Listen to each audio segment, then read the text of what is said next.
Este capítulo de Lista de Espera es auspiciado por Cero.ai. Más pacientes atendidos, menos horas perdidas. En Cero se encargan de que todos tus pacientes lleguen a la hora y preparados.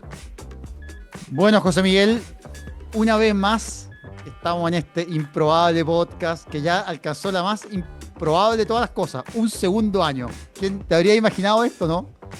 ¿Un segundo año de vuelta de vacaciones? Hola Juan Carlos, no, para nada. La verdad que súper contento y la verdad que también contento porque a pesar, digamos, de que somos un podcast fome, un podcast, digamos, que habla temas no tan entretenidos, podríamos hablar de farándula alguna vez quizás, pero a pesar, digamos, de ser un podcast de nicho, la verdad que nos ha ido bastante bien. Incluso tú mirabas los números durante el verano, harta gente nos escuchó, recibimos mensajes de repente, no nos paran en la calle todavía, pero recibimos mensajes directos de gente que le gusta harto el podcast, así que esperamos poder mantenerlo durante este año. Claro, oye, y bueno, qué mejor para inaugurar esta temporada, tenemos una invitada de lujo. Es médico, infectóloga, recientemente premio Eloísa Díaz, ¿ah? Un premio que entrega el Colegio Médico a mujeres doctoras destacadísimas en su área. Ha sido presidente ni más ni menos que la Sociedad de Infectología, del CABEI, del Consejo Asesor en Estrategias de Vacunación e Inmunización. Así que es un pánzer de la salud pública, nada que decir. Con nosotros, Janet Davant. ¿Cómo está, Janet? Hola, ¿cómo están ustedes? Pero todavía yo no me considero un panzer, pero infectóloga nomás, hago lo que más me gusta, ver enfermos. Así que gracias por la invitación. No, gracias a ti. Y bueno, estamos un poco preocupados porque efectivamente hemos vuelto a escuchar una palabra que uno, quizá, bueno, nosotros que vivimos, somos un poquito más, no tan, ya no tan jóvenes, 42, 40 y tantos, nos acordamos de haber escuchado el sarampión cuando niño, pero hay una generación que escuchó o que creció sin saber nada del sarampión, ¿no? Una enfermedad que escuchamos poco menos que sonaba como medio bíblico hablar de sarampión, y ahora nos enteramos que en Estados Unidos hay un brote, ha habido al menos tres brotes de sarampión, con casos que han llegado alrededor de 400 casos, 17% de esos han estado hospitalizados, incluso ha habido dos fallecidos. Entonces, Janet, para partir, bueno, cuéntanos un poco desde lo básico de qué es esta enfermedad, qué es el sarampión y por qué sucede esto en un país desarrollado que uno diría, bueno, es un país que uno esperaría que estas cosas ya no sucedieran, ¿no? Que apareciera una enfermedad que es completamente prevenible con una vacuna. Bueno, no solamente estamos viviendo brote de sarampión en Estados Unidos, la región de Europa, ellos declaran que ha sido el peor año en los últimos 25 años con respecto a sarampión. Sarampión es una enfermedad, que es una enfermedad viral. Acá somos los tres médicos de adultos. Siempre que a los médicos de adultos nos hablan de virus, pareciera que es una cosa que no tiene importancia, no, debe ser viral. Pero los virus son los responsables probablemente de la mayor causa de muerte, de secuela y de una vida que tiene limitaciones. Y por eso es tan importante que los médicos de adultos aprendamos que los virus no son una cosa poca, tienen lamentablemente esta característica de producir muerte y secuela. El sarampión, como decías tú, prácticamente ya nos lo enseñamos en las escuelas de medicina porque exitosamente fue erradicado prácticamente en muchos países con una vacuna altamente eficiente que está disponible en el calendario pediátrico en nuestro país desde hace muchísimos años y que permite proteger para toda la vida con la vacuna. Sin embargo, las vacunas, esto lo he dicho varias veces esta semana, las vacunas están siendo víctimas de su propio éxito. Como son tan eficaces, tan eficientes, su principal, eh, su principal problema es que la memoria nuestra se nos olvida que estuvimos a punto de morir. Entonces, un éxito es que genera adultos sanos, pero son víctimas fundamentalmente de su éxito. Y la baja cobertura que tiene la vacunación en Europa, personas que no quieren vacunar porque creen que estas enfermedades ya no existen, ha dejado un número de personas susceptibles a enfermar. Y eso ha traído de vuelta el sarampión. El sarampión para los que no están relacionados a las enfermedades infecciosas, yo tuve sarampión, me lo contagié en quinto año de medicina, cuando aún había circulación de sarampión autóctono en Chile. Nosotros estamos libres y erradicamos el sarampión hace muchísimos años. Tenemos Janet, casos importados. sí, a mí una cosa que a veces me llama mucho la atención y concuerdo con lo que tú dices, que a veces uno minimiza las enfermedades virales. Me puse a ver cuántas personas mueren al año en el mundo de sarampión, ¿eh? Y mueren 100.000 personas al año. 100.000 personas al año que fallecen de una enfermedad que es completamente prevenible. Uno dice 100.000 personas es como una pequeña ciudad de personas que fallece todos los años. Y para que las personas entiendan de qué fallece o cómo se contagia una Bueno, persona en Claro. sarampión eso, y de qué eso es lo fallece. que, eso es lo que te iba a contar. Lo primero es que es altamente transmisible. Una persona enferma de sarampión, infectada con el virus sarampión, puede producir en su alrededor 16, 18 casos. Rapidito, en 4 días, ¿ya? Casos en personas que no están vacunadas, ¿ya? El escenario es personas susceptibles, no vacunadas, altamente transmisible. El problema es que produce, como te deja con tus defensas completamente inutilizadas. Es como si llevara las defensas a una situación de parálisis. No hay respuesta. Y por lo tanto quedas en una condición susceptible de enfermar gravemente por otras cosas. Pero además le gusta el sistema nervioso central, entonces puede producir encefalitis con consecuencias Claro. fatales. Incluso los que sobreviven pueden tener secuelas para toda la vida. Todo lo que nosotros sabemos que puede producir una encefalitis grave en algún momento de la vida. Todos los problemas cognitivos que esto significa. Sí, Puede producir neumonía y neumonias graves. graves. Puede producir parálisis, lo que nosotros conocemos como Guillain-Barré, parálisis de las extremidades inferiores. Puede producir también enfermedad a nivel del corazón, pericarditis, es decir, se toma nuestro organismo. Los que logramos tener una enfermedad menos grave, como es era tan contagiosa, por supuesto que algunos no se morían. De hecho, yo estoy conversando con usted. Yo tuve un sarampión siendo adulta, estaba en medicina, en la escuela de medicina. Debo haber sido el último periodo del sarampión. Y claro, uno dice, yo no me morí de sarampión, mi hermano tuvo sarampión, no se murieron, pero tú has dicho algo importante, se muere mucha gente, porque era tan frecuente que se moría mucha gente, claro que Claro. algunos nos salvábamos, entonces es un problema, pero lo lamentable es que existen vacunas para prevenir esto y nosotros ya no le enseñamos a los alumnos de medicina el sarampión porque estamos libres de él.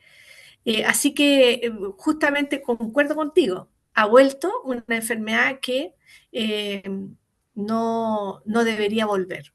Mm. Perdón, doctora, no sé si usted ha escuchado, bueno, un tema contingente, una pregunta suavecita, si el nuevo ministro de Salud de Estados Unidos, ¿no es cierto? Robert Mm, Kennedy Jr., eh, una persona que está adscrita, digamos, al grupo antivacunas, y en una de las entrevistas, que la verdad que habían unos encabezados, que yo, la verdad, tuve que revisar la entrevista porque no creía que era verdad, él señalaba, digamos, de que minimizaba un poco, digamos, la enfermedad. Hay que hablar, la mayoría de los enfermos, digamos, decían no les pasa nada, y que el sistema inmune posterior a la enfermedad, cuando se logra recuperar, digamos, después que es atacado por el sarampión, según señalaba en esta entrevista, quedaría mejor que anteriores. Incluso las personas tienen menos cáncer y menos de otras enfermedades referente a esto. Usted no sé si escucha esas declaraciones, ¿qué opinión tiene aquí? Yo la escuché, también la leí. He leído declaraciones previas del actual ministro, o sea, del encargado de salud de Estados Unidos. Y yo le preguntaría a las personas que plantean esto, ¿podríamos sacar los semáforos de las calles? Probablemente antes no había semáforos en las calles y algunos cruzaban y no morían, Claro. ¿no es cierto? O sea, algunos se salvaban, pero otros morían y otros quedaban severamente dañados por el trauma. Podríamos intentarlo también, porque algunos no se mueren. En el caso del sarampión, claro, algunos no se mueren. Yo estoy conversando con ustedes, pero habría preferido tener la vacuna y no tener la enfermedad y el riesgo de tener una secuela o de morir por la enfermedad. Por lo tanto, yo siempre me pongo en ese escenario. Hay muchas condiciones en que probablemente no voy a morir. Podría caer en el tercer piso si hacemos el ejercicio de tirarnos varios del tercer piso y no vamos, algunos vamos a quedar secuelados, otros a lo mejor van a tener un trauma leve, pero, pero es preferible no tirarse del tercer piso y es preferible tener los semáforos para que crucemos con seguridad. A Oye, pesar de eso, por supuesto que hay algunos que tienen un riesgo, que está dentro de nuestra vida diaria, pero claramente podemos cruzar con tranquilidad. y ya que entramos en el tema de los mitos, yo he escuchado también una entrevista en que él hacía un llamado, por ejemplo, a consumir vitamina A. ¿Y qué piensas de eso? Porque lo he escuchado, un mito que anda, o es algo que anda, yo sé que pareciera ser que hay algo de cierto o algo de utilidad, pero yo creo que se ha magnificado de alguna forma, digamos, extrema. ¿Qué piensas tú de eso que has escuchado? Hemos escuchado muchas veces que el sistema inmune claramente se refuerza con ciertas vitaminas. Acuérdense que se ha hablado del zinc para el virus influenza. Pero sin embargo, perfecto, yo creo que todo es bienvenido, la vida saludable, el deporte, la vida sana, no fumar, pero con un calendario potente de vacunación pediátrico. Yo soy mamá, tengo 4 hijas, ahora tengo un nieto. Y si ustedes me preguntan qué beneficio espectacular tengo en la vida de nuestro país, es tener este calendario de vacunación tan potente que tiene las características de ser considerado un bien público. Y eso significa que es asequible para todos en igualdad, sin mirar seguro social, seguro médico, donde vivo. Las vacunas están disponibles y de alta calidad y por eso en nuestro país, por ser un bien público, las vacunas son obligatorias. Por supuesto que a nadie lo van a detener, pero son obligatorias. Eh, Bienvenida a las vitaminas, bienvenida a la vida saludable, pero acompañado estamos en el siglo XXI y las vacunas han hecho más adultos. Sí. Doctora, una pregunta. ¿Todavía se mantiene la recomendación para las personas que tienen inmunidad parcial, que no alcanzaron a recibir el esquema completo cuando están viajando a zonas donde hay brote, ¿verdad? Si podría, digamos, conversarnos Mira, sobre aquello. antes de responder tu pregunta, una de las cosas que me preocupa es que para asegurar una respuesta potente con la vacuna es que tenemos diseño de 2 dosis. La primera dosis la ponemos al año, la vacuna va acompañada de rubiola, otro virus que nos provoca especialmente problemas en las embarazadas y en el producto del nacimiento del recién nacido, y va acompañada de parotiditis. Esto hemos escuchado también de las complicaciones que puede tener el virus parotiditis en brote. Y la segunda la ponemos pasadito unos años después, para reforzar la inmunidad y asegurarnos que estos niños van a tener una inmunidad de por vida. Y nos ha funcionado espectacularmente bien porque no hemos tenido nosotros casos autóctonos. El problema es nuestra segunda dosis. Los invito ahí a mirar las coberturas y tenemos regiones en donde tenemos unas coberturas que, por ejemplo, Arica Parinacota no alcanza a llegar al 65%. Necesitamos en este virus 95% de cobertura. Así que también tenemos que revisar qué es lo que estamos haciendo nosotros en nuestro país. Y lo otro es que tenemos una población migrante, probablemente alguna oculta o que no estamos viendo, y que viene de países con programas de vacunación interrumpidos. Por lo tanto, tenemos un problema y tenemos que preocuparnos de ese problema. Ahora, que la alerta que nos permite, primero, llamar a vacunarse a aquel grupo en donde no circulaba el virus, pero que tampoco tuvieron dosis suficientes de vacuna, que son los nacidos entre 1971 y 1981. Esas personas solo tienen que acercarse a un vacunatorio, no necesitan mostrar un pasaje como era hasta hace poco. Si iban a viajar al extranjero, se vacunaban con una vacuna gratuita. Esta vacuna no se compra en ninguna parte, es gratuita, es un bien del Estado. Y para aquellos niños que van a viajar y que tienen menos de un año, que no están inmunizados porque la vacuna la ponemos al año, Los niños pequeños son susceptibles de enfermar, o sea, podríamos tener enfermos en menores de un año. Esos pequeños, si tienen más de 6 meses o tienen 6 meses cumplidos, se les recomienda viajar vacunados. ¿Qué hacen los papás? Acercarse con el pasaje o demostración de un comprobante que van a viajar. Y si tiene un año y ya recibió una dosis, igual se les recomienda que se acerquen para que vayan con 2 dosis, porque lo que estamos comentando es que necesitamos reforzar ese sistema de defensa. Así que eso es lo que está disponible hoy día. Y para el personal de salud, que también es interesante, es si van a hacer una pasantía fuera del país, hay un programa especial para aquellos que no recuerdan si están vacunados o les exigen una dosis, también existe la posibilidad de vacunarse, mostrando solamente que va a estar en una estadía fuera del país. Janet, y entrando un poco, mira, a veces uno escucha muchas quejas de nuestro sistema de salud, ¿no? Que las listas de espera, no sé, que en los consultorios no hay suficiente resolutividad, pero a veces no se habla a veces tanto de las cosas buenas. ¿Cómo evalúas tú que has tenido experiencia, has estado en el CABEI, has estado en el comité que decide básicamente qué vacunas administramos? ¿Cómo es nuestro programa de vacunación comparado con el de otros países? ¿Es de los mejores, está en el medio, no tan bueno? ¿Qué evaluación harías tú de esa política pública? Bueno, yo soy muy orgullosa de lo que tenemos. Hoy día en la mañana, viene encantadora conmigo, tempranito, y estábamos justamente hablando de la vacunación, qué es lo que teníamos, qué es lo que no teníamos, y le mostré una diapositiva que tengo preparada y que muestra a la aurora de Chile, ¿ya? Y se los cuento porque esa es la importancia que el país en su historia le ha dado a las vacunas. No sé si alguno de ustedes vive en Providencia, pero cerca de Pedro Valdivia hay una calle que se llama Judas Tadeo Reyes. Judas Tadeo Reyes tiene una calle minúscula, yo le habría hecho una alameda, una tremenda avenida, porque fue nuestro primer delegado de la vacunación. Y les mostraba ese diario, nuestro primer diario oficial, La Aurora de Chile, porque comentaba que ya llevaban 200 vacunados contra la viruela. Y decía, nuestro Estado protector y benefactor llama a todos los que necesiten vacunarse para eliminar o para protegerlos de este mal. Por lo tanto, desde la década de la colonia tenemos vacunas.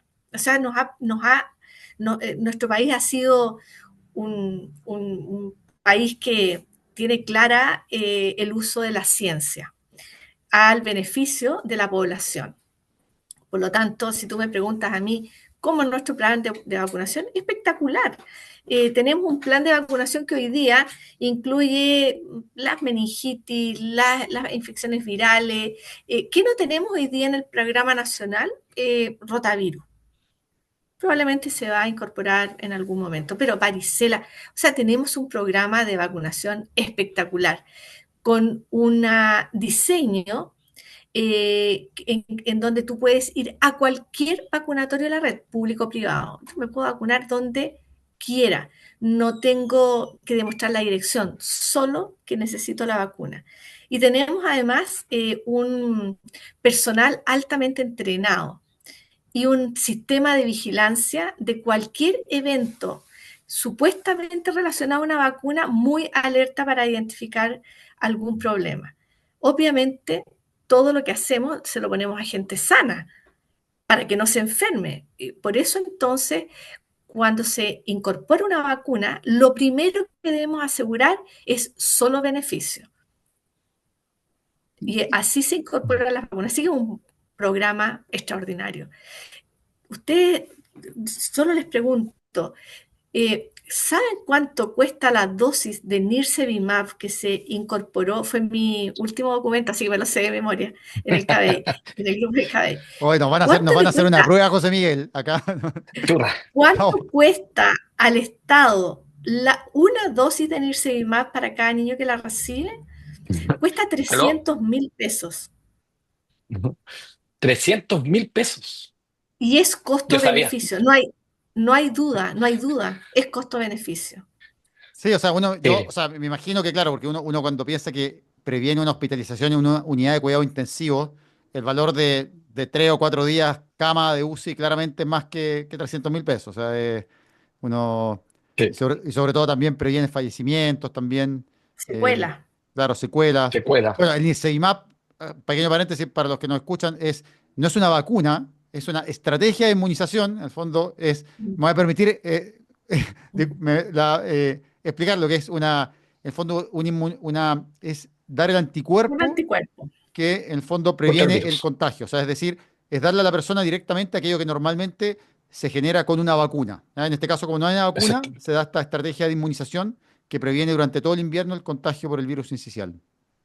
Y Juan Carlos, Así es. tenemos vacunas para niños, para adultos, para Ah, embarazadas, para personas privadas de libertad. Cuando tenemos desastre, tenemos vacunas para todas las personas con patologías crónicas, es decir, tenemos una población, hay una oferta de vacuna importante. Janet, podría haber, esto es algo para generar alarma lo que está pasando en Estados Unidos, por ejemplo. ¿Tú imaginas un escenario en que podríamos tener acá, no sé, cientos de casos, pacientes hospitalizados? ¿Puede pasar eso en Chile? Bueno, mi preocupación es primero que tenemos una población que es susceptible, que son nuestros menores de 1 año y que todavía no se pueden vacunar, por razones obvias, por su sistema inmune está recién experimentando, está aprendiendo a defenderse y la programación es a la vacuna al año. Así que tenemos una población susceptible en niños. Tenemos una población susceptible desconocida en personas que viven en nuestro país, que provienen de países en donde hay interrupción de los programas, por lo tanto también tenemos ahí un nicho. Tenemos otro problema, Juan Carlos, no sé si José Miguel va a estar de acuerdo conmigo, es que los clínicos, nosotros especialmente los adultos, donde podríamos ver casos, y de hecho son donde hemos visto casos cuando hemos tenido casos importados, no sabemos reconocer la enfermedad porque ya no la estamos enseñando. Mm. Eh, entonces, no creo que sí, o sea, espero, voy a tocar madera, cientos de casos, pero sí podemos tener brotes. Eh, y espero que podamos identificarlos precozmente. Y para evitar los brotes, ojalá estemos vacunados. oye, Juan Carlos, doctora, ampliando un poco el tema, digamos, eh, y hablando en general de los virus, ¿cómo cree usted que se viene este invierno? Eh, no sé si la palabra es polémica, pero se decretó muy preventivamente la alerta sanitaria. La alerta sanitaria es una herramienta, ¿no es cierto?, que tiene el Estado para poder disponibilizar rápidamente recursos y de presupuesto y de recursos fuera de lo presupuestado. Entonces, muchas veces lo que se decía, algunos decían, bueno, en esta fecha deberíamos en realidad estar usando lo planificado y si se nos escapara de lo planificado, activar la alerta sanitaria, pero ¿cómo usted cree que se viene este invierno pensando en la influenza del hemisferio norte, digamos, y en los otros virus? José Miguel, mira, yo creo que el cambio climático nos está jugando una mala pasada porque nuestro país, que tradicionalmente tenía un clima templado, la circulación de los virus las conocíamos muy bien, otoño, invierno y principio de primavera. Sin embargo, en Ujú. los últimos años hemos aprendido que lamentablemente no. Se nos introdujo alguien que yo odio, que es el SARS-CoV-2, y que no tiene estacionalidad. Los grandes brotes, ustedes se acuerdan, los vivimos juntos, han sido en verano. Hemos tenido unos tremendos brotes en verano. De hecho, ha circulado todo el año. ¿Qué pasó en el hemisferio norte? Bueno, el COVID además nos ha dejado con nuestras defensas bajas. Yo creo que prácticamente toda la población se ha expuesto con síntomas o asintomático o subclínico al SARS-CoV-2 y este virus ha afectado nuestro sistema inmune. Hemos tenido brotes de Streptococo grupo A el año pasado, a principios del año. Ujú. Tuvimos el año pasado una cantidad de neumococo impresionante que no teníamos hace muchos años. Entonces, nos ha dejado en una situación especial el COVID. Europa vivió un periodo, y el hemisferio norte en general vivió un periodo intenso de circulación, pero acompañado de una baja tasa de vacunación. Nosotros el año pasado yo estoy hablando como clínico y como esto no tiene que ver con política ni con ofender a nadie, pero el año pasado tuvimos una campaña de vacunación que estuvimos todo el año hablando de que las coberturas eran bajas. La cobertura del 80% para influenza la logramos en diciembre. Necesitamos enfrentar la circulación del virus con defensas ya potentes Establece. y necesitamos que esto que llamamos cobertura de rebaño, es decir, que seamos generosos con el que tenemos al lado para interrumpir la cadena de transmisión del virus. Decirles que llevamos alrededor de, no quiero equivocarme, pero creo que van 700 fallecidos por neumonía este año. Van casi 80 fallecidos por COVID. Por lo tanto, viene como sonando pesada la mano. Cómo es, Janet? Porque mira, yo sé que también hay mucha confusión y yo creo en el mismo profesional de la salud. Yo creo que le pregunta hoy en día a cualquier médico qué hay que hacer con el COVID en términos de vacunación y yo creo que ha un poco perdido, ¿no? Esto de la tercera dosis, la cuarta dosis, la quinta dosis. ¿Cuál es la situación actual? ¿Cuál es la recomendación de vacunación para COVID e La, influenza? claro, para el COVID está siendo anual, a menos que nos juegue una mala pasada y aparezcan variantes que hagan necesario una intervención con vacuna, pero hasta desde llevamos 2 años o 3 años con una actualización de la vacuna como lo hacemos con el virus influenza. Este año la campaña que partió casi en enero de COVID incorpora la variante que es más prevalente en este minuto, que se llama JN.1. Y influenza partió, ustedes saben, la primera semana de marzo con la vacuna contra la influenza, para que la gente no crea que uno se enferma de influenza con la vacuna, tiene unos pedacitos del virus, no tiene el virus, Mm. tiene un trocito del virus que es lo que produce que nuestro sistema inmune responda. Con las características de los virus que circularon en el hemisferio norte. No. Necesitamos esta famosa protección de rebaño para influenza porque es muy importante para cortar la cadena de transmisión y decirles algo que el otro día comentábamos, que la vacuna contra la influenza disminuye la mortalidad por todas las causas, porque tiene como objetivo evitar la hospitalización y la muerte, pero como son virus que producen mucha inflamación, cuando tenemos mucha circulación de virus de influenza, tenemos más infartos, tenemos más accidentes vasculares.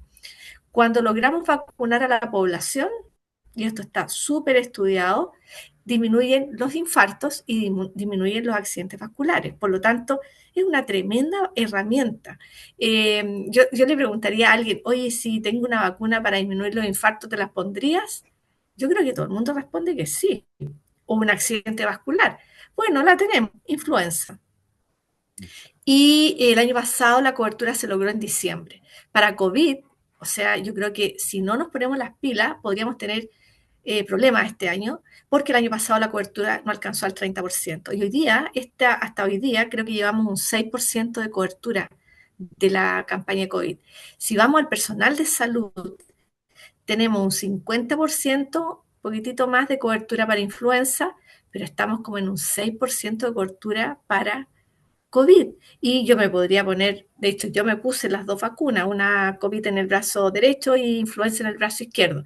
Es verdad que yo soy bien pollo, estuve con fiebre, que se me pasó con paracetamol y agüita. Aproveché de exagerar un poquitito y me quedé en cama, pero, pero eso es. Y el personal de salud se vacuna para proteger a sus pacientes. Personal de salud vacunado significa reducción de la mortalidad por todas las causas en el hospital donde trabajo. Mira.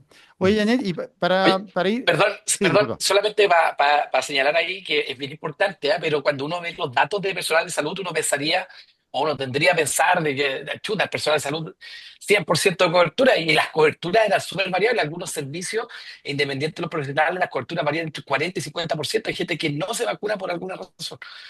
Solamente era para dar el dato freak. Dale, más. Sí, ahora, ¿qué piensas, Janet, de en qué estamos con la situación de los antivacunas? Porque uno muchas veces habla de, mira, eh, hay un auge de este movimiento. ¿Cuál es la realidad de eso en Chile? ¿Es un fenómeno importante? ¿Cómo piensas que la comunidad de la salud debe enfrentar este problema? Juan Carlos, yo la verdad es que no sé exactamente cómo medirlo, yo no tengo experiencia en eso, pero me parece, o sea, yo lo voy a decir así como, esto es una opinión, es decir, opinología, José Miguel decía que podíamos hacer farándula, esta es una opinión de farándula. Eh, ¡Boom, boom! Ya. claro.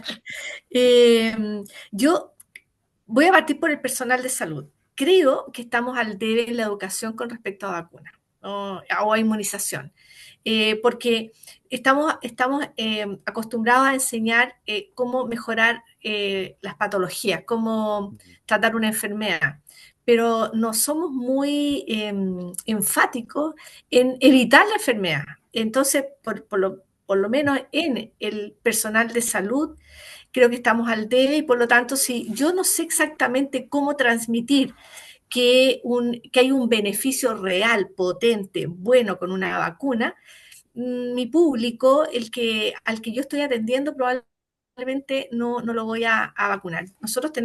Yo trabajo en el Hospital Clínico de la Universidad de Chile y ando con mi formulario de vacunaciones especiales porque yo te diría que el 100% de los pacientes que están en medicina, en cirugía, tienen una recomendación de vacuna. Es Mm. hipertenso, es diabético. Muchas veces decimos, hoy mal diabético. Y yo me pregunto, ¿y le habremos vacunado? ¿Le habremos dado sus vacunas? No se las hemos dado y después lo tengo descompensado a mi paciente cirrótico, al paciente con alguna enfermedad autoinmune, al paciente que le di corticoides, etcétera. Entonces nos falta. Ahí yo creo que estamos al debe y yo creo que las facultades de medicina, las facultades de todas las carreras de la salud estamos al debe. Y lo segundo es que y esto sí que está medio, esto no es farándula, el principal efecto adverso de las vacunas es la desinformación y los mitos. Entonces, como no tenemos el conocimiento a la mano, no podemos educar de buena forma. Entonces, la gente va mitificando y va amplificando mitos respecto a las vacunas. Tú, José Miguel, me preguntabas por lo que dice el encargado de vacunas de Estados Unidos con respecto al autismo, que es una de las cosas que uno escucha todo el tiempo, o del tromboembolismo, etcétera. Eh, la famosa relación entre autismo y la vacuna y el timerosal, para ser exacto, y que involucró las vacunas del sarampión, que no tiene timerosal por lo demás, fue una carta al editor de 12 casos. O sea, ni siquiera correspondía a un estudio. Y esa carta al editor se replicó cientos de veces. Ya veníamos en buen camino y de repente reaparece en el famoso estudio. En Holanda hicieron cambio para demostrar o para tomar por lo menos en las manos este famoso relación entre autismo y vacuna, y ellos siguieron vacunando, y cambiaron la estrategia de vacunación y el autismo siguió su camino. Es decir, tenemos una patología que ojalá encontremos la causa y ojalá encontremos la explicación y encontremos la solución para ella, pero no va por el lado de dejarlos de vacunar. O sea, yo veo terrible que un chiquitito autista o un adolescente autista además enferme de sarampión, que Mm. provoca mayor compromiso a nivel neurológico. Es decir, yo no tengo ninguna duda que lo estoy perjudicando. Sí. No, y yo concuerdo contigo, Janet, que a veces también nos olvidamos los médicos de adultos digamos, de la prevención en el adulto. Como que siempre tenemos esta idea de la prevención en los niños, la vacuna en los niños, y que es como un tema de los pediatras. Y yo al menos como, o sea, como internista lo veo mucho, por ejemplo, con los pacientes con la vacuna del neumococo, que uno ve que es una vacuna que a veces se olvida que es otra vacuna para la neumonía, en este caso para la neumonía bacteriana y que efectivamente, digamos, yo veo, cada vez que uno le pregunta a un adulto mayor de 65 años si la ha recibido, no la ha recibido, o pacientes crónicos, por ejemplo, que la necesitan, no la han recibido. Entonces creo que falta mucho reforzar eso y cambiar el foco. Y decir, mira, sabes que las vacunas también son un asunto de los adultos y quizá incluso en uno de los lugares donde más vidas salvan, porque los adultos mayores son particularmente, digamos, susceptibles a enfermedades graves, tanto, o sea, los extremos de la vida, ¿no? Siempre son los más susceptibles de enfermedades graves. José Miguel, no sé si se nos queda algo en el tintero, algún tema que se nos haya, alguna papita, algo que se nos venga ahí. Tú siempre que anticipas al cerrar el podcast el, el futuro. No, no, primero que todo agradecer a la doctora Davanch, a quien yo admiro profesionalmente, agradecerle su tiempo de poder asistir, porque tiene una de sus grandes capacidades, doctora, es poder explicar, así que creo que nos ha aclarado harto. A mí, a Juan Carlos, prometemos estudiar para la próxima invitación. Es- Así que primero eso, primero que todo, muchas gracias por venir, doctora. No, gracias a ustedes por invitarme. No, ustedes no necesitan estudiar, yo soy admiradora de ustedes. El, eh, pero creo que fíjate, incluso conversábamos el otro día en un podcast o en una conversación respecto a estimular a las embarazadas, a los médicos, a los ginecólogos para que se vacunen, las embarazadas. Estamos vacunando, estamos protegiendo a dos, a veces a tres, si es un embarazo múltiple. Es comprometernos a trabajar con educación. Ustedes son muy jóvenes, pero para la pandemia del 2009 trabajamos con educación en prevención con los niños y fue espectacular. Los niños son una muy buena forma de llegar a los adultos. Así que yo creo que por ahí podríamos comprometernos a- a optimizar ese campo que lo tenemos medio olvidado en las carreras de la salud. Sí. Bueno, no tan joven, ya, de hecho me tocó, fue mi primera pandemia, fue mi primera pega, el 2009, en la urgencia del Hospital del Salvador, y me acuerdo que me tocó como una salita que era los pacientes con sospecha de porcina, de gripe de H1, H1. H1N1. Y H1N1. N1. Y me acuerdo que cualquier persona con fiebre la pasaban ahí. Y resulta que de repente llegaba la persona y era, pero ¿y usted qué síntomas tiene? No, me duele al orinar. Así, que era como, uno, como que se entraba en ese piloto automático y de repente era bien agotador, porque claro, era como que todo era gripe, pero no era todo gripe. Entonces, Bueno, Oye, pero tú decías una papita. Les recuerdo que tenemos una espada de Damocles con influenza aviar H5N1 que nos mm, viene perjudicando hace mucho rato. Este año se incorporaron los trabajadores de las ganaderías para la vacunación y evitar el salto del virus entre especies o la recombinación del virus con influenza estacional.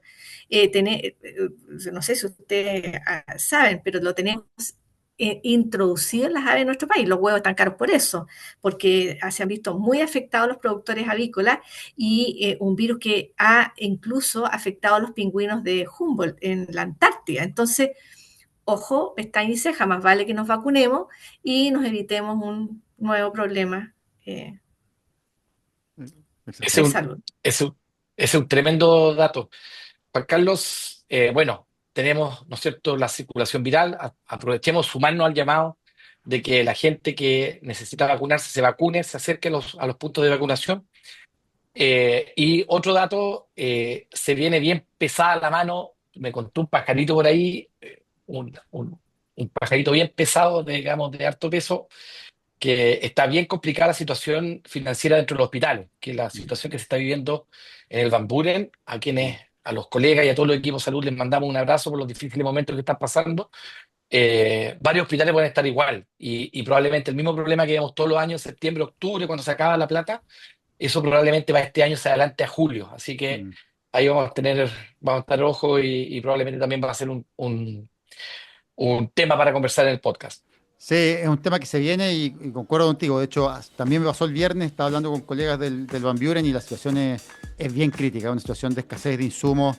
Le hago un llamado acá a la ministra, a los equipos políticos, a que se pongan las pilas ahí porque ningún chileno se merece esas situaciones de escasez que me han contado se están viviendo en ese hospital.